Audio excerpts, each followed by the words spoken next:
আসসালামু আলাইকুম রহমতুল্লাহ। সম্মানিত দর্শকবৃন্দ, আশা করি আল্লাহর অশেষ রহমতে আপনারা সবাই ভালো আছেন এবং সুস্থ আছেন। গত এপিসোডে আমরা আলোচনা করেছিলাম খেলাফতে রাশেদার প্রথম খলিফা হযরত আবু বকর রাদিয়াল্লাহু তাআলা আনহু এর জীবনী পর্ব 1 নিয়ে। আজকে আমরা আলোচনা করব হযরত আবু বকর রাদিয়াল্লাহু তাআলা আনহু এর ইসলাম গ্রহণ, দ্বীনের জন্য কষ্ট স্বীকার ও রাসূলের প্রতি ভালোবাসা এবং তার গুরুত্বপূর্ণ গুণাবলী নিয়ে। ভিডিওটি না টেনে সম্পূর্ণ দেখার অনুরোধ রইল। 610 ঈসাই। আল্লাহর পক্ষ থেকে ওহীর সুমহান দৌলতে ধন্য হলেন মুহাম্মদ সাল্লাল্লাহু আলাইহি ওয়াসাল্লাম। মাত্র কয়েকটি আয়াত নাজিল হয়েছে, ধরায় ইসলামের সূর্য কেবল উদিত হয়েছে। আবু বকর রাদিয়াল্লাহু তাআলা আনহু আয়াতগুলো শোনা মাত্রই তাকে সত্যায়ন করলেন। প্রিয়তম বন্ধুর আহ্বানে সাড়া দিয়ে ইসলাম গ্রহণ করে ধন্য হলেন। নির্দ্বিধায় ও বিনা বাক্যে নিজেকে সমর্পণ করলেন আল্লাহ ও তার নবীর কাছে। দৃঢ় সংকল্পে ছুটে চললেন রাসূল প্রদর্শিত সমুজ্জ্বল আলোকরেখায়। আগ্রহ ভরে আশ্রয় নিলেন আল কোরআনের সুশীতল ছায়ায়। ফলে রাসূল সাল্লাল্লাহু আলাইহি ওয়াসাল্লাম অত্যন্ত খুশি হলেন। পরবর্তীতে তাকে সিদ্দিক উপাধিতে ভূষিত করলেন। ইতপূর্বে শুধু আম্মাজান হযরত খাদিজা রাদিয়াল্লাহু তাআলা আনহা ইসলাম গ্রহণ করেছেন। এজন্যই তিনি পুরুষদের মাঝে প্রথম মুসলমান, আর সবার মাঝে দ্বিতীয়। ইসলাম গ্রহণের পর শুরু হলো তার নতুন যাত্রা, আলোর দিকে, প্রভুর দিকে, শুভ্রতার দিকে। রাসূল সাল্লাল্লাহু আলাইহি ওয়াসাল্লামের সুখে দুঃখে তিনি হলেন সহযোগী ও সহমর্মী। মসজিদের কাতারে, জিহাদের ময়দানে তিনি হলেন শ্রেষ্ঠতম বন্ধু। তিনি রাসূল সাল্লাল্লাহু আলাইহি ওয়াসাল্লাম থেকে মাত্র 1.5 বছরের ছোট ছিলেন রাসূলের শৈশবের বন্ধু, খেলার সাথী। দুজনার ধ্যান ও ধারণায়, গতি ও প্রকৃতিতেও ছিল অনেক মিল। ইসলাম গ্রহণের পর থেকে তিনি সবসময় রাসূল সাল্লাল্লাহু আলাইহি ওয়াসাল্লামের সাথে ছিলেন সকল বিপদে, আপতিত সমস্যায়, কঠিন পরিস্থিতিতে। এমনকি হিজরতের বিপদসংকুল বন্ধুর পথে আবু বকর রাদিয়াল্লাহু তাআলা আনহুই ছিলেন একমাত্র সফর সঙ্গী। তিনি সারা জীবন রাসূল সাল্লাল্লাহু আলাইহি ওয়াসাল্লামের সাথে থাকার মহান গৌরব লাভ করেন। রাসূল সাল্লাল্লাহু আলাইহি ওয়াসাল্লামকে তিনি নিজের জীবনের চেয়ে বেশি ভালোবাসতেন। রাসূল সাল্লাল্লাহু আলাইহি ওয়াসাল্লামও তাকে অনেক ভালোবাসতেন। কেমন ভালোবাসতেন আমাদের ধারণার বাইরে, কল্পনার ঊর্ধ্বে অনেক এবং অনেক। তিনি ছিলেন রাসূল সাল্লাল্লাহু আলাইহি ওয়াসাল্লামের সবচেয়ে নৈকট্যশীল সাহাবী, বন্ধু ও পরামর্শদাতা। তিনি ছিলেন জান্নাতের সুসংবাদপ্রাপ্ত সাহাবীদের অন্যতম। দ্বীনের জন্য কষ্ট স্বীকার এবং রাসূলের প্রতি ভালোবাসা। আবু বকর রাদিয়াল্লাহু তাআলা আনহু ইসলামের জন্য জান কবুল সংগ্রাম করেছেন, অনেক কষ্ট নির্যাতন সহ্য করেছেন। তার জীবনের পরতে তিনি ইসলামের জন্য রক্তঘাম বিসর্জন দিয়েছেন। নিম্নোক্ত ঘটনার মাধ্যমে দ্বীনের জন্য তার ত্যাগ কেমন ছিল তার সামান্য দৃষ্টান্ত প্রতিভাত হয়ে ওঠে। ইসলাম গ্রহণের পর রাসূল সাল্লাল্লাহু আলাইহি ওয়াসাল্লাম ও তিনি গোপনে ইসলামের দাওয়াত দিতে লাগলেন। তাদের দাওয়াতের ফলে মুসলমানদের সংখ্যাও অল্প করে বাড়তে লাগলো। সর্বসাকুল্যে মুসলমানদের সংখ্যা তখন 38 জন। এখনো মুসলমানরা সমাজে দুর্বল, মাথা উঁচু করে দাঁড়াতে পারেনি, বুক উঁচু ঘোষণা করতে পারেনি লা ইলাহা ইল্লাল্লাহু মুহাম্মাদুর রাসূলুল্লাহ। কিন্তু এভাবে গোপনে ইসলামের দাওয়াত দেওয়া আবু বকর রাদিয়াল্লাহু তাআলা আনহু এর মনোপুত হচ্ছিল না। সহসা একদিন তিনি রাসূল সাল্লাল্লাহু আলাইহি ওয়াসাল্লামের কাছে প্রকাশ্যে ইসলামের ঘোষণা দেওয়ার আবেদন জানালেন। রাসূল সাল্লাল্লাহু আলাইহি ওয়াসাল্লাম জানতেন কাফেররা মুসলমানদেরকে সহজে ছেড়ে দেবে না, তারা যে কোনো ধরনের কষ্ট দিতে কুণ্ঠাবোধ করবে না। তাই তিনি বললেন, আবু বকর, আমরা তো সংখ্যায় এখনো অনেক কম। মুসলমানদের অসহায়ত্বের ছাপ স্পষ্ট হলো তার কণ্ঠে। আবু বকর রাদিয়াল্লাহু তাআলা আনহু এর হৃদয় তবুও শান্ত হচ্ছিল না। তিনি বারবার রাসূলের কাছে আবেদন জানাতে লাগলেন। অবশেষে রাসূল সাল্লাল্লাহু আলাইহি ওয়াসাল্লাম তার আবেদন গ্রহণ করলেন। স্বল্প সংখ্যার মুসলমানদের ছোট্ট কাফেলা নিয়ে রাসূল সাল্লাল্লাহু আলাইহি ওয়াসাল্লাম মসজিদে হারামে চলে গেলেন। সাহাবীরা মসজিদের এখানে সেখানে ছড়িয়ে বসলেন। রাসূল সাল্লাল্লাহু আলাইহি ওয়াসাল্লামও বসলেন। তখন আবু বকর রাদিয়াল্লাহু তাআলা আনহু সকলের উদ্দেশ্যে ভাষণ দেওয়া শুরু করলেন। এটি ছিল ইসলামের প্রথম ভাষণ। আবু বকর রাদিয়াল্লাহু তাআলা আনহু ছিলেন ইসলামের প্রথম বক্তা, যিনি মানুষকে আহ্বান করছিলেন আল্লাহর দিকে, একত্ববাদের দিকে, ইসলামের দিকে, কল্যাণের দিকে। কিন্তু মুসলমানদের এই কল্যাণকামিতা মক্কার মুশরিকদের গান্ধা দিল বরদাস্ত করতে পারল না। ভাষণ শুরু হওয়া মাত্র তারা মসজিদে হারামের ভেতরই মুসলমানদের উপর আক্রমণ করে বসল। তারা আবু বকর রাদিয়াল্লাহু তাআলা আনহু এর উপর হায়নার মতো ঝাঁপিয়ে পড়ল। উপর্যুপরি আঘাতে আঘাতে তারা আবু বকরকে রক্তাক্ত করে দিল। তাতেও তারা ক্ষান্ত হলো না। উতবা বিন রবিয়া এগিয়ে গেল। সে তার জুতা দিয়ে আবু বকরকে বেধড়ক পেটালো। মুশরিকদের আঘাতে আবু বকর রাদিয়াল্লাহু তাআলা আনহু এর নাক মুখ ক্ষত হয়ে গেল। ছোপ ছোপ রক্তে ভেসে গেল তার পুরো চেহারা। তিনি বেহুশ হয়ে জমিনে ঢলে পড়লেন। মুহূর্তের মাঝে এই সংবাদ চলে গেল বনু তাইমের ঘরে ঘরে। তারা ছুটে এলো আবু বকরের সাহায্যে। তারা হতভম্ব হয়ে গেল। কি বিমর্ষ চেহারা, কি করুণ অবস্থা আবু বকর রাদিয়াল্লাহু তাআলা আনহু এর। লোকেরা তাকে ধরাধরি করে বাড়িতে নিয়ে গেল। তারা আশাহীন হয়ে পড়ল আবু বকরের মৃত্যু যে দ্বার প্রান্তে, এ ব্যাপারে তাদের বিন্দুমাত্র সন্দেহ রইল না। বনু তাইমের লোকেরা ছুটে এলো মসজিদে হারামে। তারা ঘোষণা দিল, যদি আবু বকরের কিছু হয় তাহলে উতবা বিন রবিয়াকে আমরা হত্যা করব। আমরা তাকে ছেড়ে দেব না, তাকে এর চরম মূল্য দিতে হবে। আবু কুহাফা, উম্মুল খাইর ও বনু তাইমের লোকেরা আবু বকর রাদিয়াল্লাহু তাআলা আনহু এর হুঁশ ফিরে পাওয়ার অপেক্ষা করতে লাগলো। সকলের চোখে মুখে উৎকণ্ঠা, উদ্বেগ, কখন আবু বকর কথা বলবে।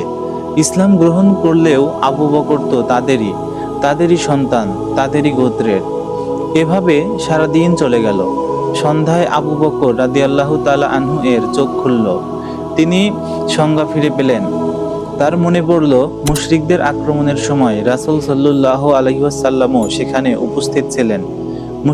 মুশরিকরা কি তাহলে আল্লাহর রাসূলকেও? না, তিনি আর ভাবতে পারলেন না। তিনি অস্থির হয়ে পড়লেন। তিনি প্রথমেই মুখ খুললেন, আল্লাহর রাসূল কেমন আছেন? উপস্থিত লোকদের মুখে বিরক্তির ছাপ স্পষ্ট হয়ে উঠল। তারা সি করতে লাগলো। মুহাম্মদের সঙ্গী হওয়ার কারণেই তার এই বিপদ এসেছে। সারাদিন মৃত্যুমুখে পতিত থেকেও এখনো সে মুহাম্মদেরই নাম জপছে। বিরক্তিতে লোকেরা উঠে উঠে চলে যেতে লাগলো। তবে তারা উম্মুল খাইরকে বলে গেল, তিনি যেন আবু বকরকে কিছু পানাহার করান। উম্মুল খাইর খাবার তৈরি করে আবু বকরের কাছে নিয়ে এলেন। তিনি আহার করার জন্য বারবার পীড়াপিড়ি করতে লাগলেন, কিন্তু আবু বকর রাদিয়াল্লাহু তাআলা আনহু রাসূলের অবস্থা না জেনে খেতে অস্বীকার করলেন। তিনি তার আম্মাকে বারবার জিজ্ঞেস করতে লাগলেন, আল্লাহর রাসূল কেমন আছেন? তার কোনো বিপদ হয়নি তো? উম্মুল খাইর বললেন, আমি জানি না তিনি কেমন আছেন, তার কি অবস্থা।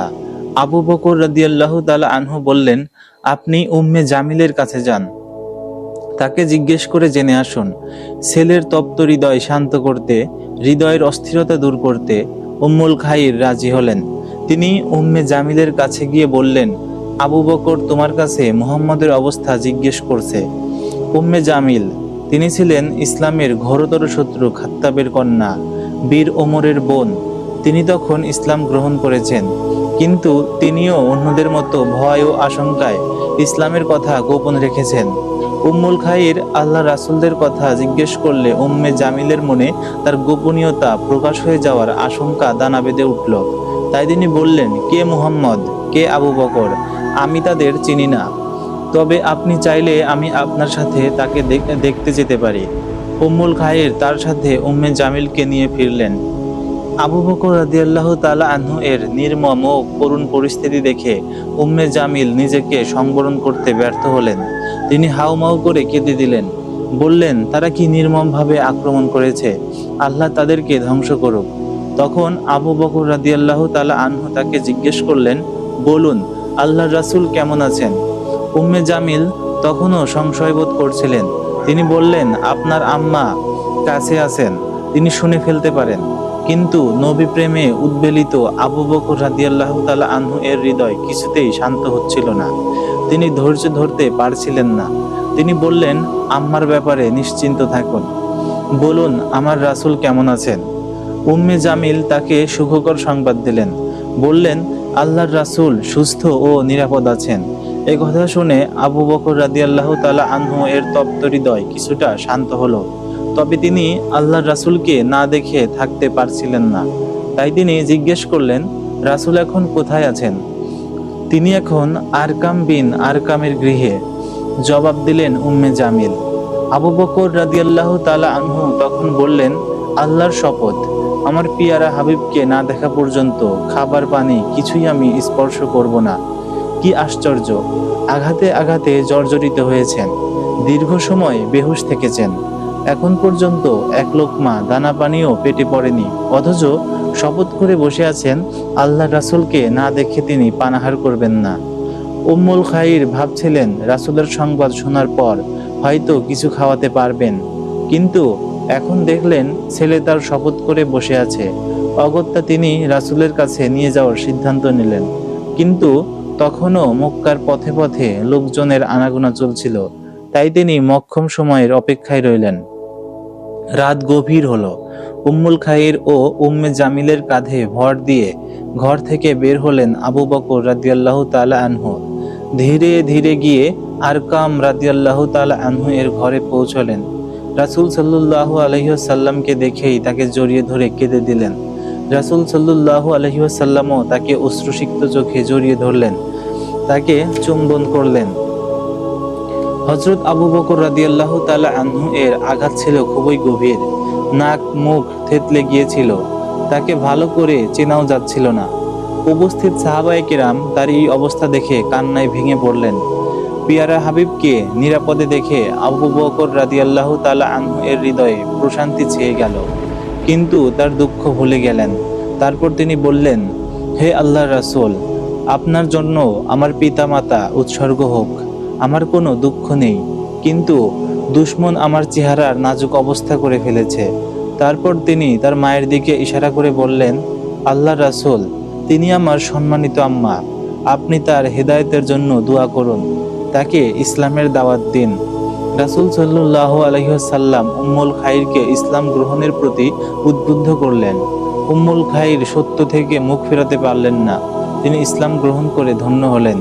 উক্ত ঘটনায় দ্বীনের জন্য আবু বকর রাদিয়াল্লাহু তাআলা আনহু এর কষ্ট স্বীকারের বিষয়ের পাশাপাশি রাসূল সাল্লাল্লাহু আলাইহি ওয়াসাল্লামের প্রতি অসামান্য ভালোবাসার বিষয়টিও স্পষ্ট হয়েছে।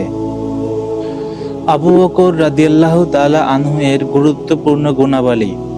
হযরত আবু বকর রাদিয়াল্লাহু তাআলা আনহু ছিলেন অসংখ্য গুণের অধিকারী। তিনি ছিলেন কল্যাণের আধার, গুণের সমাহার। তার ইলম। হযরত আবু বকর রাদিয়াল্লাহু তাআলা আনহু ছিলেন ইলমে ওহির জ্ঞানে উম্মতের মাঝে সবচেয়ে বেশি সমৃদ্ধশালী। উম্মতের মাঝে তিনি সবচেয়ে বেশি খোদাভীরু। আহলুস সুন্নাহ এই ব্যাপারে ঐক্যমত পোষণ করেছেন যে উম্মতের মাঝে তিনি সবচেয়ে বড় জ্ঞানী। তার এত বেশি ইলম অর্জন হওয়ার অন্যতম কারণ হলো তিনি দিনে রাতে ঘরে সফরে সর্বদা রাসূল সাল্লাল্লাহু আলাইহি ওয়াসাল্লামের সাথে সাথে থাকতেন। ইশার নামাজের পর রাসূল সাল্লাল্লাহু আলাইহি ওয়াসাল্লাম সাধারণ কথাবার্তা বলতেন।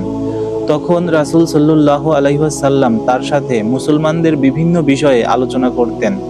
রাসূল সাল্লাল্লাহু আলাইহি ওয়াসাল্লাম যখন কোনো বিষয়ে সাহাবীদের সাথে পরামর্শ করতেন, সর্বপ্রথম আবু বকর রাদিয়াল্লাহু তাআলা আনহু এর অভিমত পেশ করতেন। কখনো কখনো অন্য কেউ মত ব্যক্ত করতেন, কখনো অন্য কেউই মত ব্যক্ত করতেন না। তখন রাসূল সাল্লাল্লাহু আলাইহি ওয়াসাল্লাম আবু বকরের অভিমতকে সাদরে গ্রহণ করে সে অনুযায়ী কাজ করতেন। আবু বকর রাদিয়াল্লাহু তাআলা আনহু এর বিপরীত কারো অভিমত তিনি গ্রহণ করতেন না। আবু বকর সিদ্দিক স্বয়ং রাসূল সাল্লাল্লাহু আলাইহি ওয়াসাল্লামের উপস্থিতিতে ফয়সালা করতেন, ফতোয়া দিতেন এবং রাসূল সাল্লাল্লাহু আলাইহি ওয়াসাল্লাম তা সত্যায়ন করতেন। এই মর্যাদা অন্য কোনো সাহাবীর ছিল না। হযরত আব্দুল্লাহ বিন ওমর রাদিয়াল্লাহু তাআলা আনহুকে জিজ্ঞাসা করা হলো, রাসূল সাল্লাল্লাহু আলাইহি ওয়াসাল্লামের জমানায় কে ফতোয়া দিতেন? তিনি বললেন, আবু বকর ও ওমর রাদিয়াল্লাহু তাআলা আনহু এর চেয়ে বড় আলিম কেউ ছিলেন না। ইবনে কাসির বলেন, সাহাবীদের মাঝে আল্লাহর কালাম সম্বন্ধে আবু বকর রাদিয়াল্লাহু তাআলা আনহু এর ইলম ছিল বেশি, কারণ রাসূল সাল্লাল্লাহু আলাইহি ওয়াসাল্লাম নামাজের জন্য তাকে সাহাবীদের ইমাম বানিয়েছিলেন। তাছাড়া রাসূল সাল্লাল্লাহু আলাইহি ওয়াসাল্লাম বলেছেন, কওমের ইমাম তিনি হবেন যিনি কিতাবুল্লাহর ইলম বেশি জানেন। ঠিক তেমনি ইলমে হাদিসে তিনি সবচেয়ে বড় আলিম ছিলেন, কারণ নবুয়তের শুরু থেকে রাসূলের ইন্তেকাল পর্যন্ত সদা সর্বদা তিনি রাসূল সাল্লাল্লাহু আলাইহি ওয়াসাল্লামের সঙ্গেই ছিলেন। সাহাবীগণ অধিকাংশ সময় হাদিস সম্বন্ধে তার শরণাপন্ন হতেন। তিনি রাসূলের হাদিস সংরক্ষণ করে রাখতেন এবং প্রয়োজনের সময় তা উপস্থিত করতেন। তিনি ছিলেন প্রখর মেধাবী ও ধীশক্তি সম্পন্ন ব্যক্তি। তবে তার অল্প সংখ্যক হাদিস বর্ণনার কারণ হলো রাসূলের ইন্তেকালের পর তিনি খুব কম সময় বেঁচে ছিলেন। যদি তিনি দীর্ঘ হায়াত পেতেন তাহলে তার বর্ণনা সবার চেয়ে বেশি হতো। কোরআন হাদিস ছাড়াও আবু বকর রাদিয়াল্লাহু তাআলা আনহু আরবের সাধারণ ও বিশেষভাবে কুরাইশদের বংশ পরম্পরা সম্বন্ধেও গভীর জ্ঞান রাখতেন। ইবনে ইসহাক বলেন, আরব ও কুরাইশদের বংশ পরম্পরা সম্বন্ধে সবচেয়ে অভিজ্ঞ ছিলেন জুবাইর বিন মুতঈম। এদিকে জুবাইর বিন মুতঈম বলেন, আমি বংশ পরম্পরার জ্ঞান হযরত আবু বকর রাদিয়াল্লাহু তাআলা আনহু থেকে লাভ করেছি। হযরত আবু বকর ছিলেন বংশ পরম্পরা সম্বন্ধে আরবের মাঝে সবচেয়ে জ্ঞানী। হযরত আবু বকর লোকদের মাঝে সবচেয়ে ভালো স্বপ্নের ব্যাখ্যাকার ছিলেন। তিনি রাসূলের উপস্থিতিতেও স্বপ্নের ব্যাখ্যা করেছেন। ইবনে কাসির বলেন, আবু বকর সবচেয়ে বিশুদ্ধভাষী ও বাগ্মী ছিলেন। জুবাইর বিন বাক্কার বলেন, আমি আলিমদের কাছে শুনেছি রাসূল সাল্লাল্লাহু আলাইহি ওয়াসাল্লামের সাহাবীদের মাঝে আবু বকর ও আলী রাদিয়াল্লাহু তাআলা আনহু ছিলেন সবচেয়ে বড় বাগ্মী। তিনি আল্লাহকে সবচেয়ে বেশি ভয় করতেন। ইবনে আসাকির আব্দুল্লাহ বিন আমর বিন আস থেকে বর্ণনা করেন, তিনি বলেন, আমি রাসূলুল্লাহ সাল্লাল্লাহু আলাইহি ওয়াসাল্লামকে বলতে শুনেছি, তিনি বলেন, জিবরিল আমার কাছে এসে বললেন, আল্লাহ তাআলা আপনাকে আবু বকরের সাথে পরামর্শ করার নির্দেশ দিয়েছেন। এসব বর্ণনা থেকে আবু বকর রাদিয়াল্লাহু তাআলা আনহু এর ইলমের গভীরতা প্রতিভাত হয়ে ওঠে।